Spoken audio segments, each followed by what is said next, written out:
En la televisión, en la vida, hay muchísimos temas. Temas que nos apasionan, temas que nos preocupan, temas que queremos evitar, temas que de golpe nos desbordan. Pero el tema de la salud mental, el tema de cómo estamos de la cabeza, individual y colectivamente, es un tema apasionante y más en una época de tanto estrés, de tanta inestabilidad, de tanto cambio. Así que yo lo conocí hace tiempo en un programa de radio y quedé fascinado con la pedagogía y el conocimiento de Leandro Dionisio, un psiquiatra que hoy viene a este programa poco serio y a quien le damos la bienvenida. ¿Cómo andas, Oreste? ¿Cómo le va? Muy bien, contento de estar acá en un programa muy particular también. Un programa particular. Sí, sí, sí. Pero usted sabe que tengo mucha responsabilidad y siento mucha expectativa y me siento condicionado por usted. Porque la primera pregunta es esta. Usted, por sus conocimientos, sus estudios y sus habilidades, debe tener bastante de brujo en el primer contacto o en el contacto inicial con el paciente, con las personas o con este conductor de televisión. ¿Puede ser? Bueno, en realidad, si uno estudia la historia de la psiquiatría, si bien se hace técnica cuando se convierte en los guardalocos, sí. Mucho antes funcionaban como los brujos, los druidas, sí. Los famosos druidas, ¿te acordás de los celtas? Exacto. Los que de alguna manera... La voz absoluta del monarca. Exactamente, porque bueno, funcionaba quizá muy relacionado con nuestra capacidad de observación. Nosotros en la psiquiatría tenemos que formarnos y aprender a observar a quién tenemos enfrente, lo que le gusta, el modo en que se comunica, el modo en que se viste, cómo se mueve, porque todo eso es lo que nos da elementos. Toda información. Toda información. Y es fundamental después para poder conectarte con esta persona.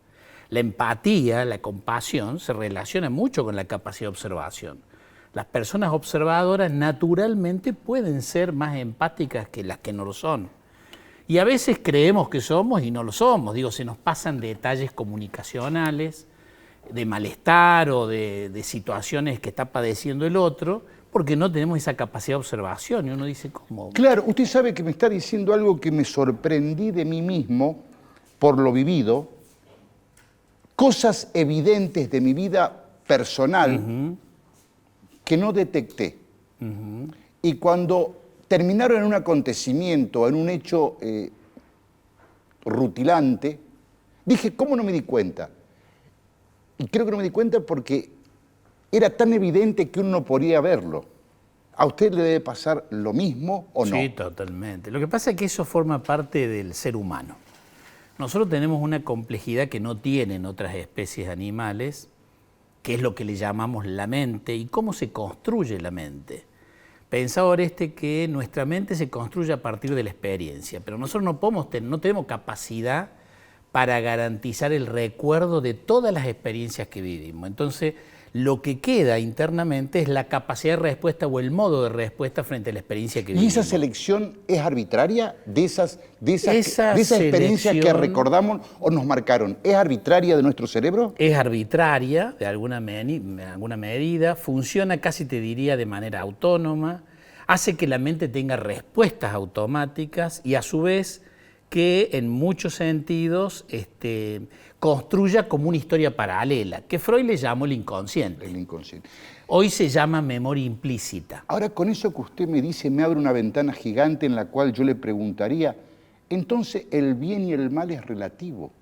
El bien y el mal es relativo, o sea, totalmente. Yo, un buen ser humano o un lamentable ser humano, es relativo. Totalmente. Bueno, uno de los temas que a veces discutimos con los alumnos es la falta de autoconocimiento, ¿sí?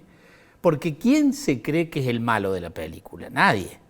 Digo, uno conversa. No, somos todos derechos buenos. Todos derechos buenos. Sí, ¿viste? Honestos. Honestos, como dice Cacho Castaña, acá parece que nadie toma Viagra, nadie lo votó. Exacto. a Menem, ¿viste? O sí, sea, nosotros es tenemos así. una actitud, digamos. Eso incluso se valida en algunos trabajos de encuesta que a veces tenemos que hacer sobre comportamiento, porque sabemos que la persona va a intentar quedar bien con el otro, y en ese juego no es que lo haga consciente, ¿sí? Es nuestra automático, naturaleza, es una automática. defensa. Es una defensa, totalmente. Es una defensa. Es un mecanismo de defensa, efectivamente, es así. Y eso hace, bueno, de que la sinceridad y la posibilidad de corregir pase por el autoconocimiento. Esto, vos recién conversábamos del espejo, que es un tema interesante, sobre el espejo. Después le contamos a la gente el tema del espejo, sí. Pero la posibilidad de conocernos es lo que hace que podamos modificar ciertas conductas, porque lo interesante de todo esto es que la mente es maleable. Y esa maleabilidad tiene que ver con la plasticidad neuronal, viste que tanto se habla. Sí, o sea, señor. nosotros podemos corregir conductas. Usted sabe no que es me está tranquilizando mucho. Y absolutamente. Y le agradezco eso. por lo siguiente. Esta mañana, hace 2 días que estoy pensando en usted y en este encuentro. Ajá. Esta mañana pensaba hacerle este comentario. Yo puedo hablar por mí, no puedo hablar por otras experiencias. Muy bien. Y he llegado a pensar cosas tan feas como sujeto activo. Pongamos un ejemplo, una venganza. Claro. Y usted sabe que muchas veces en mi vida, por tener, yo sé de mí, una capacidad de imaginación muy grande y orientarme en el pensamiento a cosas realmente que me dan vergüenza, que nunca nadie sabrá, a veces me planteaba y decía, ¿estaré muy mal de la cabeza? Después con el tiempo me tranquilizó saber que en el esquema, en la estructura de pensamiento, todo lo mío que me avergonzaba en ese aspecto quedó en pensamiento y no en acción. ¿Todo el mundo tiene capacidad de pensar cosas tremendas? Mira, yo creo que nosotros estamos preparados más para sobrevivir que para alcanzar el bienestar. Y sin embargo, cuando analizamos los objetivos de vida, la gente piensa, yo querría ser feliz. No piensa en la supervivencia, pero en realidad nuestra mente funciona acorde a la supervivencia. Y la supervivencia es lo que hace que a veces pensemos, el enojo hace que pensemos en venganza, en situaciones como de rencor, ¿sí? Y para tener bienestar necesitamos como un aprendizaje. Nadie sabe cómo se desarrolla el bienestar porque estamos más preparados para la supervivencia que para el bienestar. El bienestar necesita ser desarrollado. De hecho, hoy todo lo que es la psicología positiva, autores como Martin Seligman, por ejemplo, que estuvo hace poco en Córdoba, nos ha dejado y siguen aportando elementos para comprender por dónde hay que caminar para alcanzar la felicidad plena. Porque en realidad nosotros siempre vamos a apuntar a la supervivencia. Y en la supervivencia está la reactividad, está la malicia, está el enojo, porque es lo que nos hace sobrevivir. La picardía. La picardía, o sea, todo eso, si no lo tuviéramos, viviríamos poco. Somos animalitos preparados para supervivir. Sobrevivir. Yo digo a veces que cuando uno analiza las especies, nuestra especie es terrible. Si vos te pones tremendo, a pensar, lo que me está contando es Claro, doloroso, es porque se me cae toda ambición de trascendencia, porque al final soy un animalito que está tratando de llegar al otro día. Exactamente. Eso es básicamente así. Absolutamente es así. Y el bienestar, como te digo, la felicidad, necesita de un aprendizaje porque es una habilidad, no es algo innato. Nosotros creemos que lo llevamos innatamente, pero te aseguro que si hacemos estudios culturalmente, y hacemos estudios, te vas a dar cuenta que mucha gente no es feliz. No, porque la felicidad, también lo conversábamos justamente hace un rato. Perdóneme, yo también creo, hay muchísima gente que no tiene idea cuál es su felicidad. Claro, y si la tiene. Digo, porque la aceptación es un primer elemento de felicidad. ¿Cómo podés tener bienestar vos si no te aceptas a vos mismo? Qué duro lo que me está diciendo. Entonces es clave, la aceptación para mí es un tema fundamental. Después de ahí podemos pensar en la trascendencia, en la evaluación de los logros, en las emociones positivas, todo lo que dicen estos Abrió autores. como 30 ventanas usted, porque Sí. la aceptación también es un aprendizaje. También es un aprendizaje. Hablamos antes de que comenzara el programa de mi calvicie y cómo a los 23 años, vaya a saber por qué, asumí que iba a ser pelado y desde entonces me corté el pelo así. Pero guay de mí si no hubiese conformado con esa decisión y hubiese luchado por tener cabellera cuando genéticamente no estaba, ¿cómo se llama? Codificado para tener... Claro. Mira, hay una medición, si se quiere, que yo siempre la pongo en ejemplo, que tiene que ver con la tensión entre lo que nosotros tenemos, observamos, y lo que la realidad nos da. La expectativa que tenemos de algo y lo que la realidad nos da. Genera una distancia donde se produce una tensión que es lo que se traduce en el sufrimiento. Por eso el sufrimiento es el dolor del alma, no es el dolor físico, es el dolor del alma. ¿Y qué es clave ahí? Volvemos de nuevo a la aceptación. Cuando yo logro aceptar, ¿sí? Por ejemplo, como dice un gran maestro de mindfulness de acá de Córdoba, Julito Caballero nos dice, cuando uno ve un paisaje que le gusta, lo aprecia, lo admira y punto, lo puede describir, pero a nadie se le ocurre cambiar la nube de lugar, el sol, el árbol, el canto del pájaro. Lo acepta tal como es. Pensá si esa misma actitud tenemos con los comportamientos de las personas que queremos, con las que a veces convivimos. No, es más, te diría que no tenemos esa actitud para nada. Totalmente. Entonces porque ahí viene todo el tema de los vínculos, las equivocaciones, los problemas de comunicación, las demandas, las esperas, los reclamos, todo. Y ahí aparece esa tensión y el sufrimiento. Entonces, por eso te digo que finalmente terminamos siendo más desdichados que encontrando el bienestar o la felicidad. Necesitamos esta otra habilidad. Y el primer elemento, vuelvo de nuevo, es la aceptación. Si no hay aceptación... La pregunta aquí es la siguiente. No todo el mundo tiene la capacidad, ni el tiempo, ni el nivel sociocultural, no digo socioeconómico, no, sociocultural, para pensarse, para mirarse en el espejo, para reconocerse y para aprender la felicidad. ¿Es así? Es discutible ese concepto. Eso, contame. Un paisanito de Tras la Sierra, ¿puede hacer ese proceso o naturalmente es triste o feliz? O sea, ¿puede él acceder a su autoconocimiento para satisfacer espontáneamente su felicidad? Yo lo que creo... ¿O su aspiración de felicidad? Claro, lo que creo es que la mente simple, la mente que vive lo cotidiano, vive de la tierra, vive en un lugar, digamos, sin tanta complejidad en los vínculos... Ni toxicidad. Ni antena, toxicidad smog, urbana y ruido, todo lo que, las calles todas rotas, exacto, viste, que te agarra el ataque, digamos, totalmente. Recorrer nuestra ciudad es hoy. Sí, es tremendo, sí. Esa persona, las expectativas que tiene de su realidad son mucho más bajas y probablemente consiga tener casi nada de distancia entre la expectativa y lo que la realidad le da. Le resulta mucho más fácil sobrevivir. Total y absolutamente. Hablando de... Pensá ahora un tipo urbano. No. El que le gusta... Es más, de tenerle lástima al paisano empiezo a admirarlo. Pero absolutamente. Porque es mucho más, está mucho más cerca de lograr su plenitud de vida en su escala, por más que parezca chiquita. Totalmente. Que vos o que yo en esta urbe con nuestras urgencias, nuestros costos, nuestra distancia y nuestros baches rotos de la ciudad.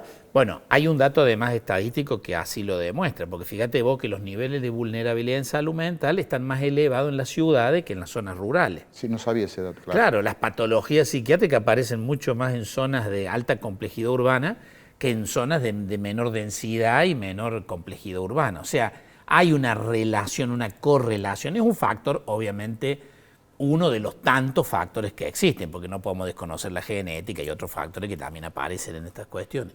Pero es indudable que esa distancia entre la complejidad de la expectativa que tiene este personaje del campo, digamos, hace que no tenga tanto sufrimiento como el sufrimiento del ser urbano, ¿no? O del ser que vive en instituciones, ¿viste? Con todas las presiones, porque también es cierto que a veces generamos mapas o modos de actuación de vida que no son la verdad de quienes somos. No se condicen con nosotros, claro. ¿Cuántas veces actuamos nosotros en la vida? Totalmente. ¿Me entendés? Totalmente. Y te parás de una manera distinta a lo que vos realmente sos. Sí, hasta que te encontrás con vos. Hasta que te encontrás con vos. En el espejo y lo mirás. Exactamente. Y lo mirás al espejo así de frente y decís, no puedo seguir así. Tal cual.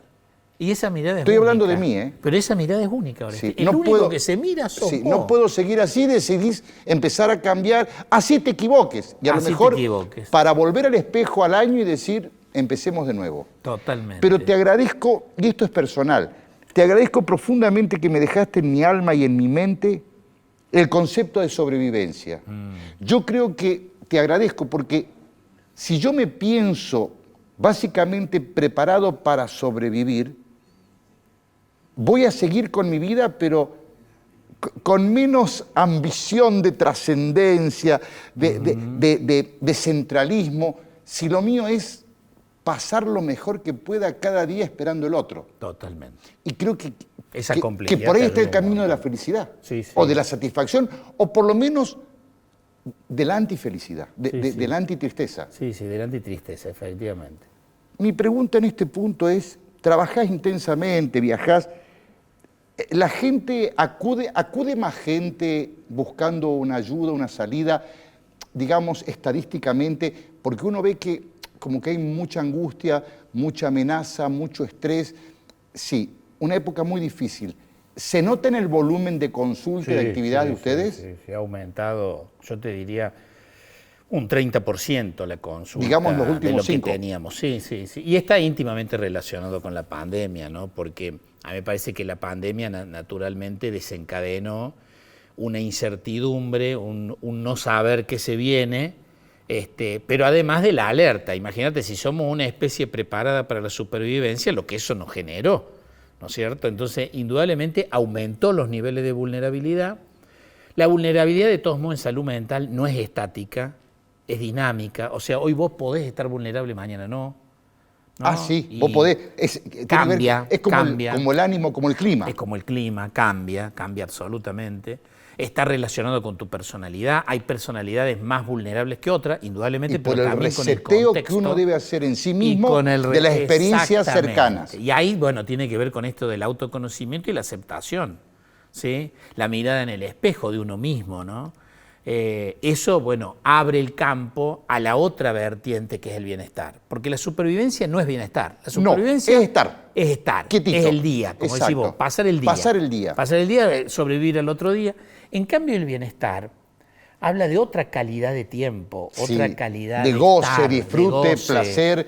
Exactamente. Sí. Que también tendríamos que distinguirlo del placer, ¿eh? Porque el placer, digamos, es algo... un estado superior del bienestar, ¿no? No. ¿No? No. El placer es algo más instantáneo, más relacionado con lo emocional, es más breve, es algo que se corta en un momento dado. El bienestar es sostenido.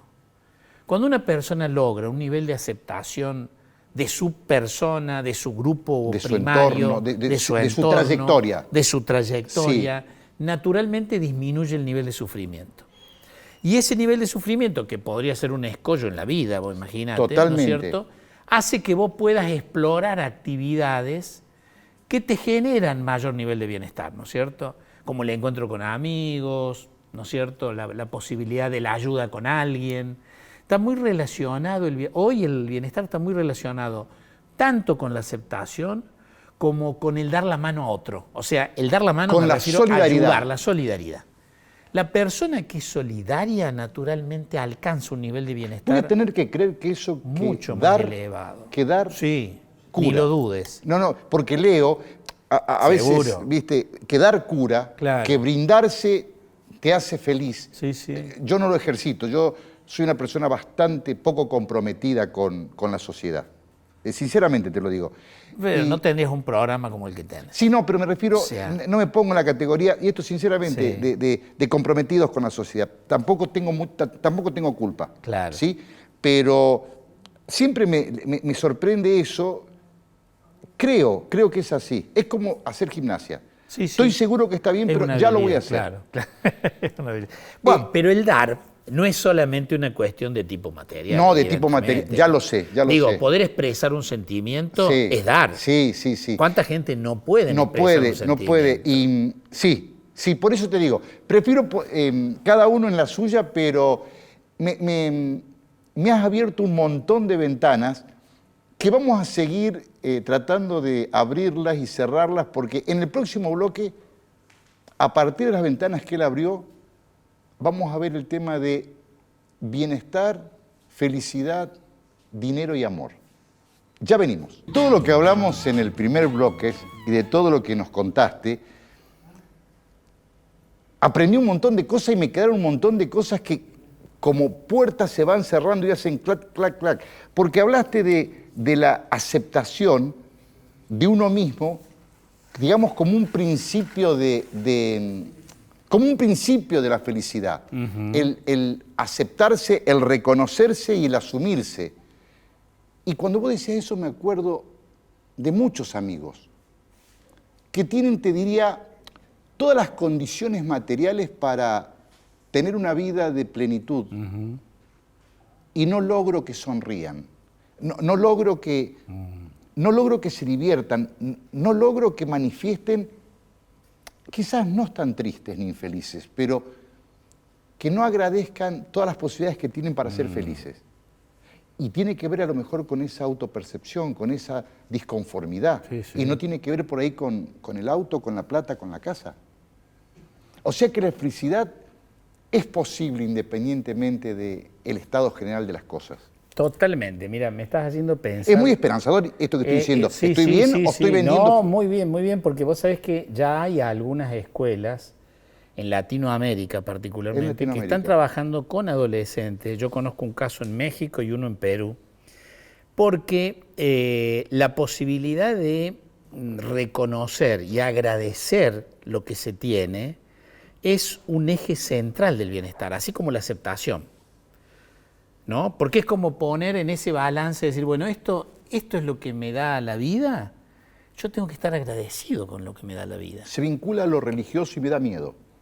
No necesariamente. No, estoy de acuerdo. Por ahí la religión efectivamente ha utilizado eso, digamos, naturalmente, por lo espiritual, viste que a veces se confunde lo espiritual. Leyendo sobre religiones, son más o menos parecidas en el uso de recursos emocionales y psicológicos totalmente. Para dominar. Pero son elementos como generales que lo han tomado antes que muchas otras escuelas. Totalmente. Sí. Lo que pasa es que es una habilidad ahora también el agradecimiento, porque si vos no de alguna manera lo cultivás desde adolescente, como están haciendo estas escuelas, digamos, es poco probable que vos luego estés conforme con lo que la vida te da, ¿sí? Y necesita de ese cultivo, sobre todo en una etapa tan vulnerable como la adolescencia. Un cultivo que tiene que ver con la esperanza, con la expectativa, con el agradecimiento de lo que se tiene y también con la posibilidad de la valoración del logro que yo voy a tener en la vida. Porque el logro, el modo en que yo evalúo los logros personales impacta de lleno en el bienestar. El modo en que vos evaluás. El modo en que yo Claro, evalúo. porque podés tener conquistas increíbles Totalmente. Y no las valorás, y podés tener pequeños éxitos y sos el hombre más feliz del mundo. Tal cual. O sea, la autoevaluación. La autoevaluación. Entonces, al final, ¿sabés qué concluyo? Que muchos somos el verdugo de nosotros mismos. Ni lo dudes, sí, ¿Es absolutamente. Así? O sea que Sartre, que dijo el infierno son los otros, estaba equivocado. No, el infierno somos nosotros. Porque el infierno somos nosotros. Absolutamente, somos un infierno.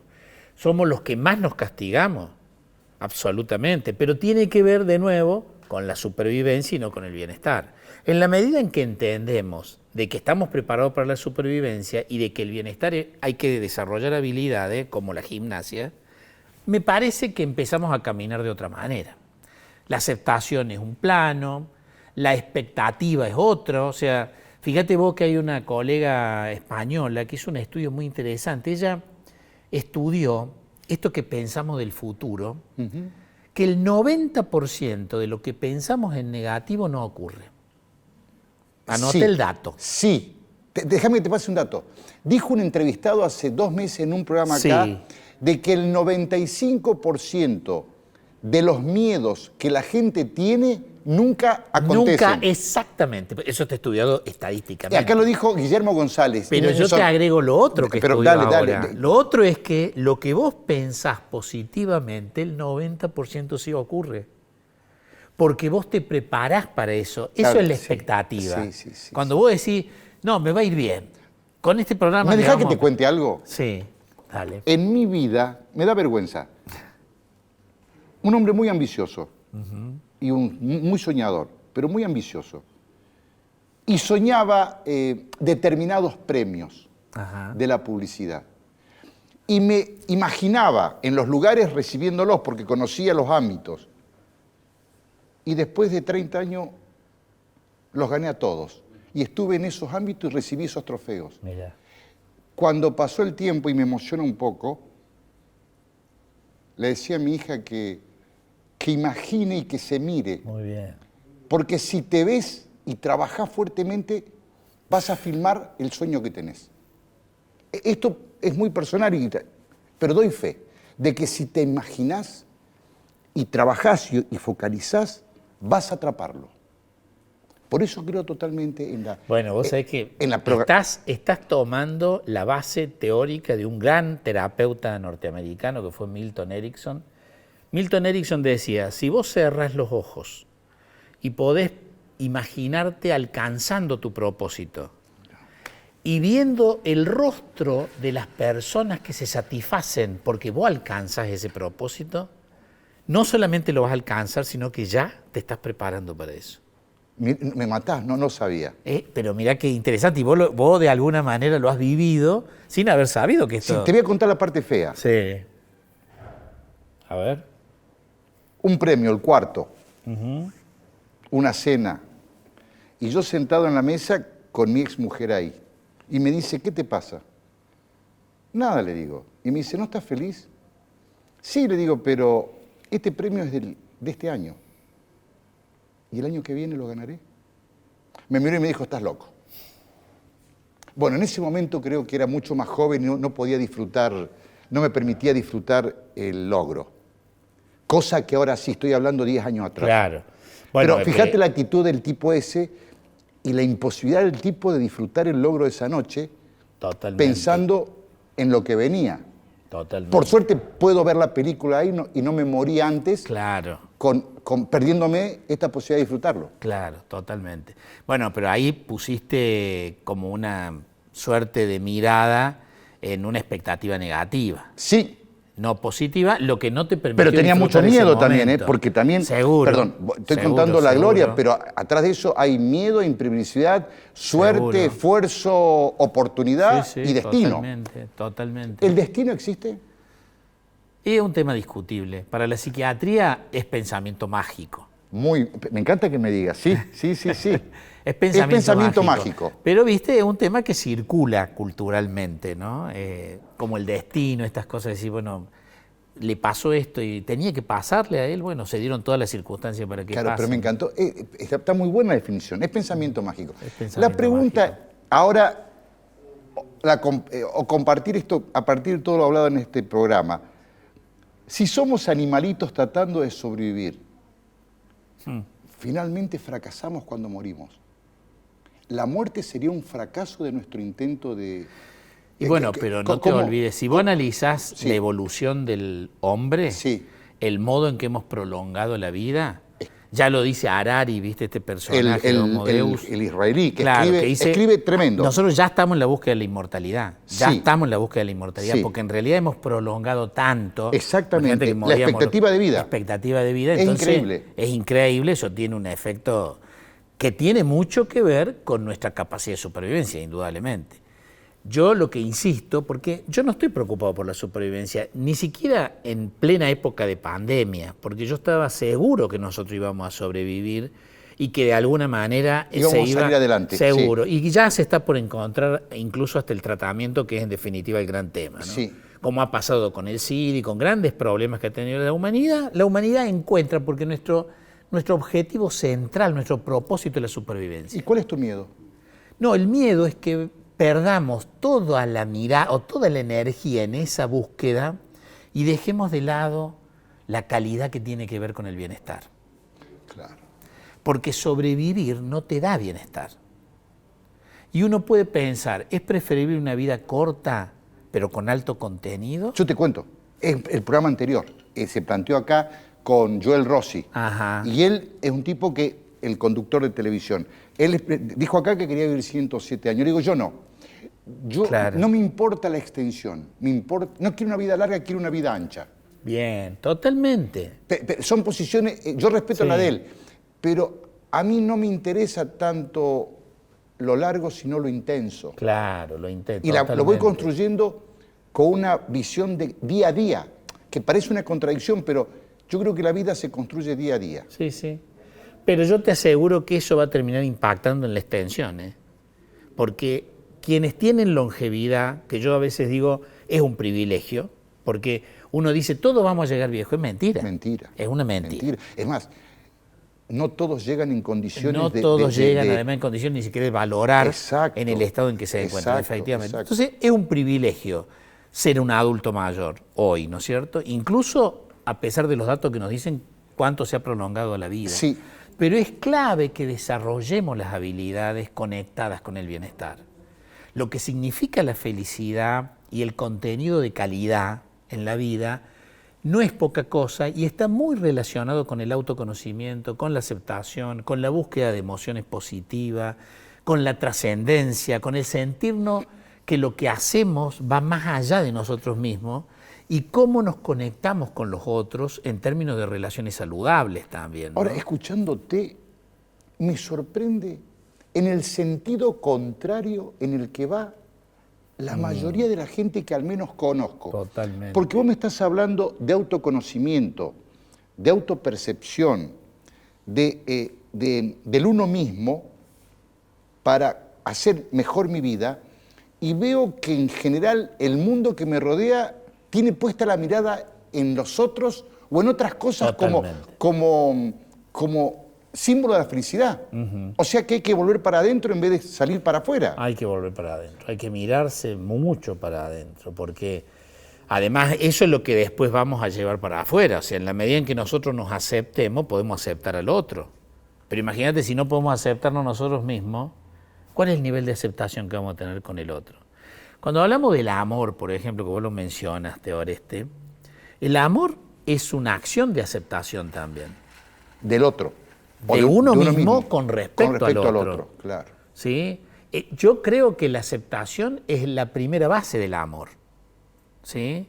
Cuando yo puedo aceptar al otro, por eso a veces a mí me cuesta entender muchas parejas que se conforman y no hay conocimiento del otro, no hay aceptación, no hay conocimiento, no hay búsqueda de cuál es el sueño que tiene el otro, o creemos que la vida es estática y que los sueños no cambian y que las cosas que pensamos no cambian. Digo, la vida es movimiento, entonces la posibilidad de un encuentro con el otro en el amor implica una búsqueda constante de qué es lo que el otro necesita, qué es lo que quiere, cómo se relaciona conmigo, cuáles son sus deseos hoy, que van cambiando además a lo largo de la vida. Eso también está relacionado con el bienestar. La soledad no es buena, ¿sí? Una cosa es la soledad cuando yo la busco como momento de encuentro conmigo mismo. Ahí sí es muy buena, es positiva. Pero nosotros somos seres sociables y necesitamos el agua, la comida y el relacionamiento. Si no existen esos tres elementos, no alcanzamos el bienestar. Me pusiste triste en estos últimos 5 minutos, porque como egoísta que soy, estoy pensando en mí mismo a partir de tu referencia verbal.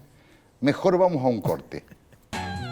Tengo 2 cosas que decir porque si no me va a matar el productor general. Lo primero es que estamos disfrutando este juego de living que es de Bonadeco.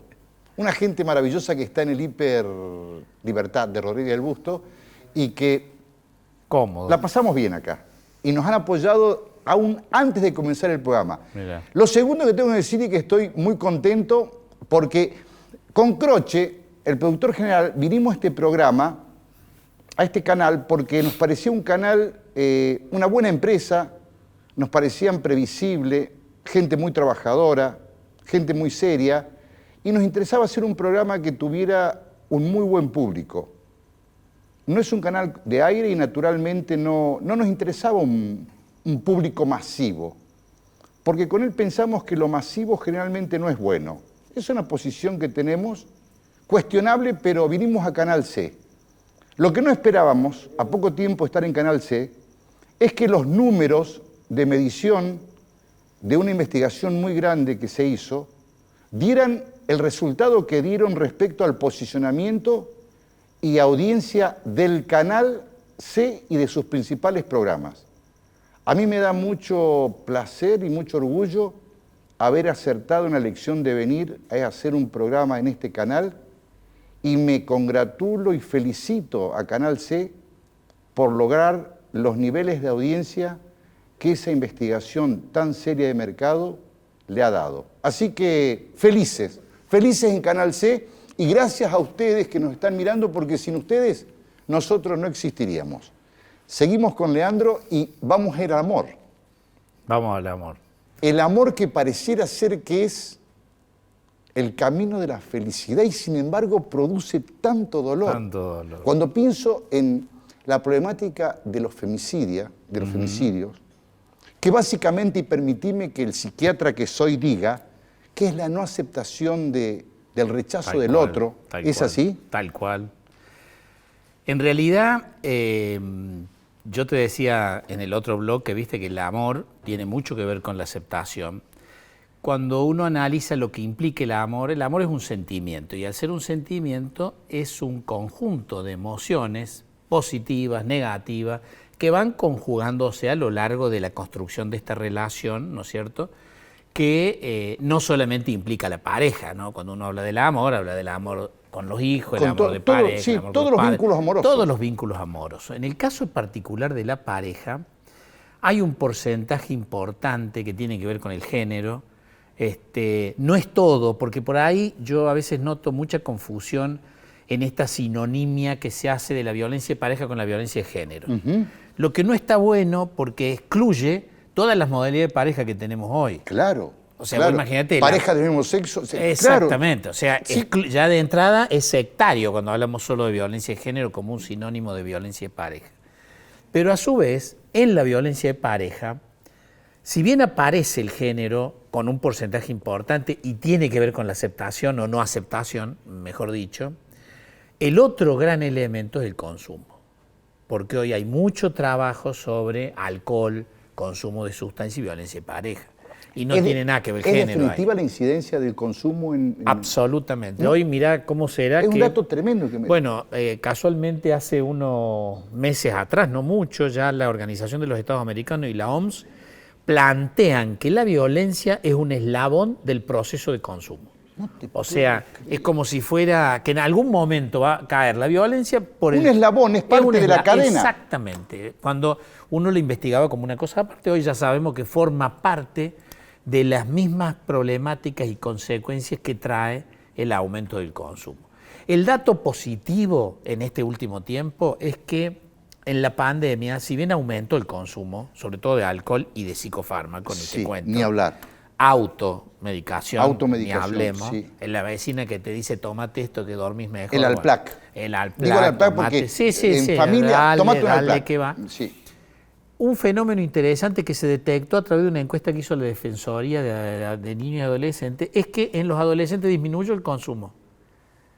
Que es un dato importante. ¿Por qué digo que es importante? Porque si disminuyó en los adolescentes es porque la mirada paterna estuvo más efectiva. El control. Claro, efectiva, obviamente. Y también por evitar lo social. ¿Te acordás que estaban mucho más? Tal cual. Pero bueno, yo digo, es un dato que uno tiene que tener en cuenta, porque el principal problema al que se encuentran los colegas que trabajan con adicciones es la ignorancia de los padres al respecto de lo que pasan con los chicos, ¿viste? Es un tema que yo digo, ¿en qué momento perdimos registro de esa supervisión imprescindible que implica ser padre?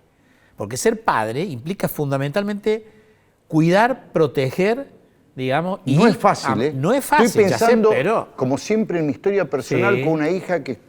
Sí. No es fácil, ¿eh? Sí. Es un camino no es fácil. lleno de espinas, Totalmente. de portazos, de rechazos, Totalmente. más el adolescente que no es fácil, No pero es es fácil. necesario. Pero es necesario porque eso, bueno, hoy demostrado con los datos, produce un efecto positivo. Como las restricciones también, que a veces uno, viste, acá parece que si restringimos el fumar o un montón de cosas, parece que está mal, viste, que se ha discutido Sí, sobre este totalmente, tema del ladrón. totalmente. Y sin embargo, sí, sanitariamente sigue siendo una medida absolutamente positiva.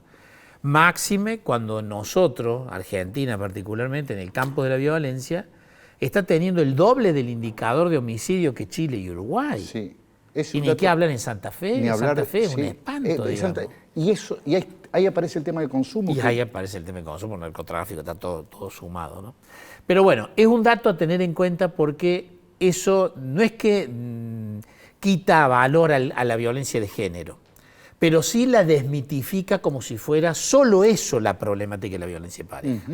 ¿Sí? Te entiendo Hay perfectamente. varios factores que inciden y hay que tenerlos en cuenta. Los tratamientos deben ser supervisados. Yo digo esto también porque la justicia a veces manda tratamiento cuando hay denuncia. Sí. No supervisa nada porque pide un certificado, eso no implica supervisar. Digo, no es cualquier tratamiento en la violencia, ¿no? Porque hay que verificar si no hay consumo, qué es lo que está pasando, si no hay aceptación. ¿Cuál es el punto, digamos, que genera el mecanismo de agresión alterada que se llama violencia? Me fui a un tema que para mí es inexplicable. No sé nada, pero es un tema que me corre frío por el alma, que es el suicidio. Y esto lo empalmo con el comienzo del programa y esta enseñanza tuya de que el ser humano básicamente es sobrevivencia. En el suicida hay una claudicación, hay un retiro de ese proceso de sobrevivencia, ¿no? Totalmente. Me parece muy triste el tema. Sí. Me parece muy triste, no por la persona, sino muy triste porque la claudicación total a la vida. Totalmente. Además es un dato epidemiológico muy complejo y digamos presente, porque nosotros hemos tenido en estos últimos tiempos un aumento de los suicidios. Escuché por ahí, tomo con pinza toda la información de mercado. Sí, sí. Por ahí me dijeron que crecieron el número de suicidios, que no se comenta porque es mala publicidad, pero es sensible. Es sensible y se da muchísimo en los grupos que más padecieron la pandemia, ¿no? Digo, porque la pandemia... ¿Adultos mayores? Fundamentalmente, adultos mayores y adolescentes fueron los grupos más afectados. Sí, más afectados. Por todo lo que eso implica, ¿no? Entre la restricción, ¿no es cierto?, social, más todo lo que implica, digamos, la posibilidad del encuentro. Vos imagínate en el adolescente que tiene que construir su identidad a partir del otro y de lo que el otro cuenta de tu historia, y se acabó eso, bueno. Son 2 años en blanco. Aumentó la incidencia de suicidio y aumentó la edad para abajo. O sea, hemos tenido casos de intento de suicidio y de suicidio de chicos de 10 años. Lo que no se veía en otras incomprensible épocas. desde la mente de un niño. O sea, la elaboración yo digo, vos imaginate que se rompe el principio fundante de nuestra especie, como decías vos. No, me matás. Nosotros somos la supervivencia, Sí, imagínate el suicidio. Bueno, y no siempre está relacionado con un cuadro patológico, ¿viste? Porque uno dice, hay depresión, suicidio. Claro, no. En algunos casos hay depresión, en muchos otros casos hay trastorno de personalidad. Por ejemplo, los trastornos límite que hoy están aumentados también en adolescentes tienen alta incidencia de suicidio. La bipolaridad tiene alta incidencia de suicidio. O sea, no solamente es la depresión. Y además puede existir el suicidio como un evento, digamos... Aislado, espontáneo. A veces relacionado con la finitud de la vida, ¿viste? Un mal diagnóstico, que te dicen, bueno, que tenés poca vida, no querés sufrir, bueno, entonces se produce una actitud de tipo impulsiva, ¿no es cierto?, que te lleva a terminar con tu vida. Nosotros hemos tenido además pérdidas de amigos, digamos, en este último tiempo, ¿no? Sobre todo en la época de pandemia fue terrible, ¿no? Ahora, bueno, habría que estudiar qué pasa en el 2022. No tengo manera de agradecerte porque en 2 o 3 momentos de este programa me conmoviste, sinceramente. Espero verte pronto para hablar de la salud mental. Seguro que sí, así será. Te agradezco profundamente, Leandro. No, gracias a ustedes, la verdad, por brindarnos la posibilidad de compartir con su audiencia, no, y conversar. creemos que esto sirve, creemos que es Siempre un granito de arena que sirve para, yo por lo menos para aprender que somos sobrevivientes y que nuestro objetivo después de sobrevivir es ser felices. Muchas gracias por estar ahí. Buenas noches y en una semana volvemos a vernos aquí, en Poco Serio.